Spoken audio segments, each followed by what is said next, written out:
Hey babes, let's get into it. So I got the lavender color and I did get the basic, but it still came with a lot of items. This came from the TikTok shop and it took about maybe 4 or 5 days to get to me.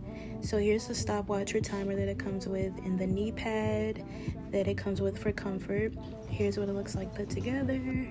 And this is like a latch where you can disconnect it to make 2 sliders instead of just 1. And here I'm doing a regular slide for like the abs and maybe even the glute. It might go ahead and benefit other parts of my body, but I'm not so sure just yet. So come back to me on that. So yeah, this is me from another view doing it. You can see my little waist trying to hold on. I actually love how easy it was to do this exercise and to move, but here you'll see me failing at another exercise. Oh my gosh, but I was able to get it together. Well, at least a little bit. I'm still working on it. I was able to do at least one of these, and I'll get right. Bye.